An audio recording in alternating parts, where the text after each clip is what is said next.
Life और पृथ्वी जैसे ग्रहों को खोजने की सर्चेस दशकों से जारी है, लेकिन क्या हमारे सौरमंडल में ही एक ऐसी जगह है जहां पर जीवन मौजूद है और जहां पर हम इंसान भी आसानी से जीवित रह सकते हैं? तो इन सवालों का जवाब है हाँ। हमारे सौरमंडल में एक ऐसी जगह है जो है टाइटन। टाइटन शनि का सबसे बड़ा और हमारे सौरमंडल का दूसरा सबसे बड़ा चांद भी है, और जो हमारी पृथ्वी के बाद हमारे सौरमंडल की एक लौती ऐसी जगह है जहां पर लिक्विड मौजूद है। इसी के साथ इसका ऐसा एटमॉस्फेयर भी है जो इसे पृथ्वी जैसे सोलर रेडिएशन और कॉस्मिक रेज से बचाता है।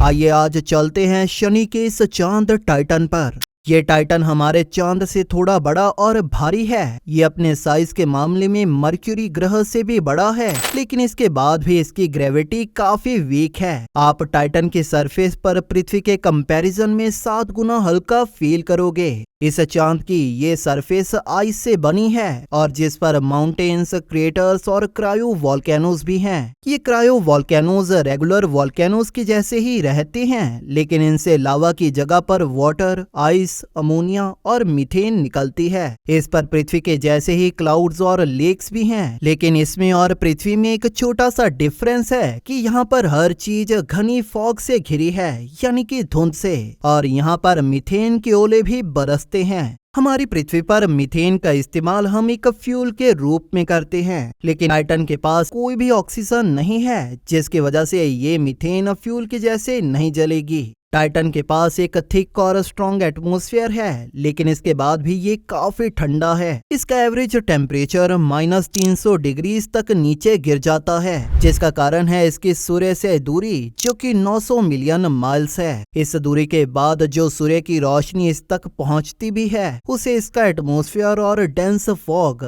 इसके सरफेस तक पहुंचने नहीं देते। सुनने पर ये कंडीशंस हमें काफी एक्सट्रीम लग सकती हैं, लेकिन लाइफ इससे भी एक्सट्रीम इन्वायरमेंट में जीवित रह सकती है। एग्जाम्पल के लिए टार्डिग्रेड्स को ही देख लीजिए। ये बैक्टीरिया रेडिएशन और एक्सट्रीम लो टेम्परेचर को भी सरवाइव कर सकता है। ये इवन इंटरनेशनल स्पेस स्टेशन के बाहर आउटर स्पेस में भी 1 साल तक सरवाइव कर पाया था। इसीलिए टाइटन तो लाइफ के लिए काफी बेहतर जगह है। कुछ वैज्ञानिकों का कहना है कि टाइटन की सरफेस के नीचे एक ओशन होगा। इसके साथ सैटर्न की ग्रेविटी टाइटन की कोर को हीट करती है और इसके ओशियंस में अमोनिया भी है, जो इसके पानी को जमने से रोकता होगा। इस तरह से पानी के लिक्विड रहने पर उसमें लाइफ के पनपने के चांसेस बहुत ज्यादा इंक्रीज हो जाते हैं। तो आखिर वहाँ नीचे क्या है?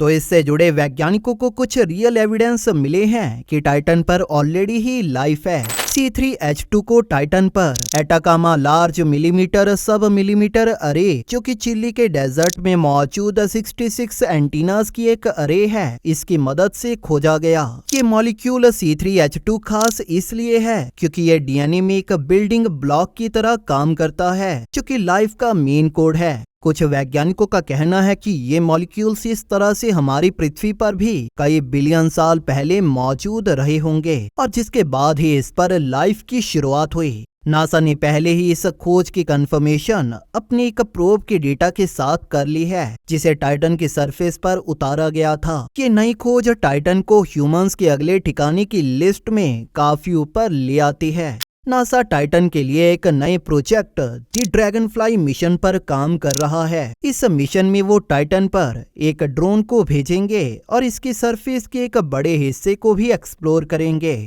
अभी ये मिशन अपनी लॉन्च से 5 से 6 साल दूर है, और जिसके बाद ये शनि ग्रह तक पहुंचने में भी 9 सालों का टाइम लेगा। टाइटन की सरफेस पर लैंड करने के बाद ये ड्रोन टाइटन की सरफेस को एक्सप्लोर करेगा। पृथ्वी के कंपैरिजन में टाइटन की ग्रेविटी के वीक होने के बाद भी ये इतनी है कि ये ड्रैगनफ्लाई मिशन वहां पर आसानी से उड़ पाएगा। लेकिन इसके साथ जुड़ी सबसे बड़ी प्रॉब्लम है इस ड्रोन की बैटरी, क्योंकि टाइटन पर सूर्य की रोशनी इतनी ज्यादा नहीं है कि इसे सोलर पावर्ड बनाया जा पाए। इसलिए वैज्ञानिकों ने एक ऐसे जनरेटर को भी इन्वेंट किया है जो थर्मल रेडिएशन एनर्जी को इलेक्ट्रिकल एनर्जी में कन्वर्ट कर पाएगा।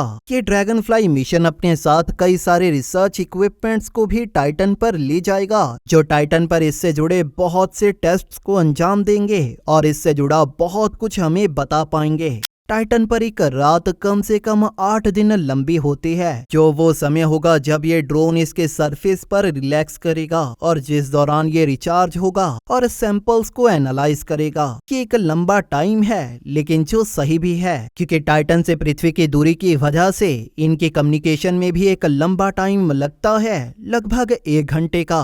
वैज्ञानिकों का मानना है कि ड्रैगन फ्लाई मिशन हमें इससे जुड़ी ज्यादा से ज्यादा इंफॉर्मेशन प्रोवाइड कर सकता है कि क्या हम टाइटन पर जीवित रह पाएंगे और क्या हमें टाइटन पर प्राइमोर्डियल एलिमेंट्स मिल सकते हैं। ये प्राइमोर्डियल एलिमेंट्स वही हैं जो हमारी पृथ्वी पर आज से 4 बिलियन साल पहले मौजूद थे और हमारी पृथ्वी पर जो भी लिविंग क्रिएचर्स आज तक जीवित रहे हैं और इवॉल्व हुए हैं, वो सभी ही इन प्राइमोर्डियल एलिमेंट्स से बने हैं। अगर ये ड्रैगन फ्लाई मिशन कामयाब रहता है और हमें पता चलता है कि टाइटन हैबिटेबल है, तो इस पर एक और मिशन भेजा जाएगा जो वहां पर हमारे रहने के लिए एक अच्छी जगह की खोज करेगा। लेकिन एक अदर प्लेनेट पर सेल्फ सस्टेनिंग कॉलोनी को बनाना हम इंसानों द्वारा अभी तक की गई सबसे चुनौतियों वाली चीजों में से एक होगा। तो इससे जुड़ी प्रॉब्लम्स क्या होंगे? सबसे पहली चुनौती होगी एनर्जी प्रोडक्शन की, जिसके लिए हमें वहां पर कोई न्यूक्लियर पावर प्लांट बनाना होगा। इसके बाद बारी होगी शेल्टर की, जहां पर टाइटन की एक्सट्रीम कोल्ड और बुरे वेदर से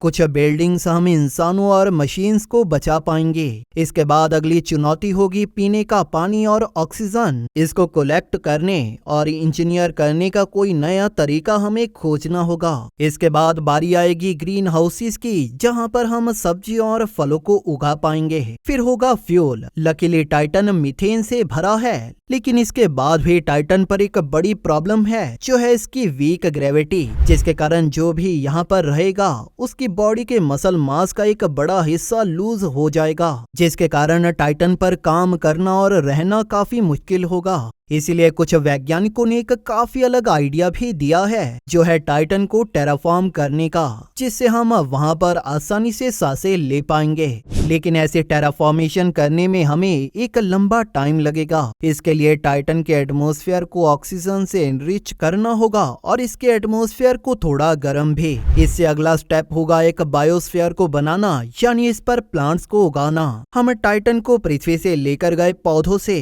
जंगल में बदल सकते हैं, लेकिन यहाँ की ग्रेविटी और प्रेशर के कारण ये पृथ्वी से पूरी तरह से अलग दिखाई देंगे। लेकिन ये सब शुरू करने से पहले सबसे पहला स्टेप होगा ये पता लगाना कि क्या टाइटन पर किसी तरह की लाइफ पॉसिबल है। वैज्ञानिकों को कुछ समय पहले वीनस पर फोस्फीन गैस मिली थी, जिसे जीवन से जोड़कर देखा गया था, लेकिन बाद में पता चला कि इसकी वो अमाउंट लाइफ के मुकाबले में काफी कम थी। इसीलिए टाइटन पर भी ऐसा कुछ मिलने पर हमें उसकी डबल चेकिंग करनी होगी।